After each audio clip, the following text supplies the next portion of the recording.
Welcome to ನನ್ನ channel. ನೋಡಿ friends, ನಾನು ಇವತ್ತು ತೆಂಗಿನಕಾಯಿ ಬರ್ಫಿ ಮಾಡಿ ತೋರಿಸ್ತಾ ಇದ್ದೆ. ಸ್ವಲ್ಪ ಕಡಲೆ ಹಿಟ್ಟು ಹಾಕಿ ಸ್ವಲ್ಪ ವೆರೈಟಿಯಾಗಿ ಬರ್ಫಿ ಮಾಡಿ ತೋರಿಸ್ತಾ ಇದ್ದೆ. ಬೆಲ್ಲ ಹಾಕಿ ಸಕ್ಕರೆ ಸಹ ಹಾಕದೆ. ಹಾಗೆ ಫಸ್ಟ್ ನಾನು ಇದನ್ನು ನೋಡಿ ಸ್ವಲ್ಪ ಕಾಯಿ ಹಾಲು ಹಾಕಿ ಮಿಕ್ಸಿಯಲ್ಲಿ ಹರ್ಕೊಂಡು ಬರ್ತೇನೆ. ಇದನ್ನು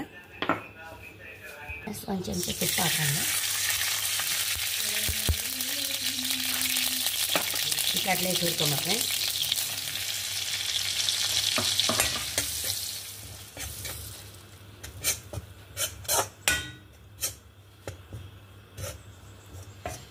ಫ್ರೆಂಡ್ಸ್, ಏಲಕ್ಕಿ ಇದಕ್ಕೆ ಹಾಕಂತ ಇದ್ದೆ. ಬೆಲ್ಲ ಇದಕ್ಕೆ ಹಾಕೊಂಡ್ಬಿಡ್ತೆ ಫ್ರೆಂಡ್ಸ್. ನೋಡಿ, ನಿಮ್ಗೆ ಸ್ವಲ್ಪ ಸಿಹಿ ಕಡಿಮೆ ಸಾಕಂತಿದ್ರೆ ಸ್ವಲ್ಪ ಕಡಿಮೆ ಸಾಕೊಳ್ಬೋದು ಬೆಲ್ಲ. ನಾನು 1 ಲೋಟ ಹಾಕಿದೆ. ಇದನ್ನು ಪುನಃ ಹರ್ಕೊಂಡ್ಬರ್ತೇನೆ. ನೋಡಿ ಫ್ರೆಂಡ್ಸ್, ಮಿಕ್ಸಿಗೆ ಹಾಕೊಂಡಿದ್ದನ್ನು ಕಾಯಿ ಮತ್ತು ಬೆಲ್ಲ ಮಿಕ್ಸಿಗೆ ಹಾಕೊಂಡೆ ಅಲ್ಲ, ಅದನ್ನು ಹಾಕಂತ ಇದ್ದೆ.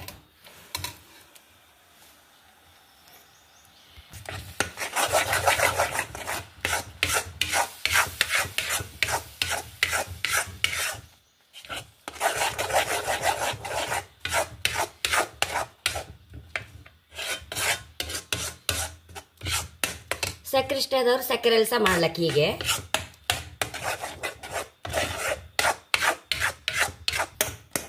ಒಂಚೂರು ಮಧ್ಯೆ ಮಧ್ಯೆ 1 ಚಮಚ ತುಪ್ಪ ಹಾಕೊಂಬ.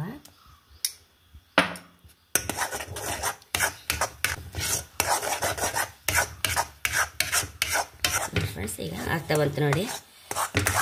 ಎಲ್ಲ ಒಂದೇ ಥರ ಉಂಡೆ ಕಣಂಗೆ ಆಗ್ತಾ ಇತ್ತು. ನಿಮ್ಗೆ ಹಾಗೇನಾದ್ರು ಸ್ವಲ್ಪ ಡೌಟ್ ಇದ್ದರೆ ಕೆಳಗೊಂದು ಸ್ವಲ್ಪ ಹಾಕ್ಕೊಂಡ್ರೆ ಚಪ್ಪಾದ ಕೂಡ ಯಾವ ಸ್ಟೇಜಿಗೆ ಬಂತು ನೋಡಿ, ಆಗ ಅಂದಾಜಾಗುತ್ತೆ. ಸ್ವಲ್ಪ ಅಂದಾಜಾಗಲಿಕ್ಕೆ ನೋಡಿ, ನಮ್ಗೆ ಹೀಗೆ ತೆಗೆಯುವಾಗ ಹೀಗೆ ಉಂಡೆ ಥರ ಬಂತು ನೋಡಿ. ಹೀಗೆ ಉಂಡೆ ಆಗುವಾಗ ಆಯ್ತು ಹೇಳಿ ಲೆಕ್ಕ.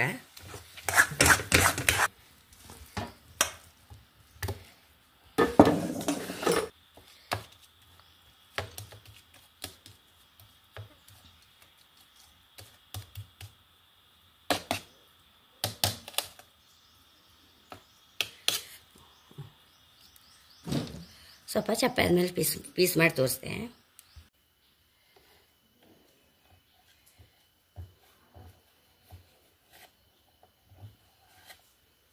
ನೋಡಿ ಫ್ರೆಂಡ್ಸ್, ಎಷ್ಟೋ ರುಚಿಯಾದ ಕಡಲೆ ಹಿಟ್ಟು, ತೆಂಗಿನಕಾಯಿ, ಹಾಲು ಹಾಕಿ ಸ್ವಲ್ಪ ಹೊಸ ಟೇಸ್ಟ್ ಫ್ರೆಂಡ್ಸ್. ಇದು ನಾವು ಬರೀ ಕೊಬ್ಬರಿ ಬರ್ಫಿ ಮಾಡೋಕ್ಕಿಂತ ಇದು ಸ್ವಲ್ಪ ಡಿಫ್ರೆಂಟ್ ಟೇಸ್ಟ್ ಫ್ರೆಂಡ್ಸ್.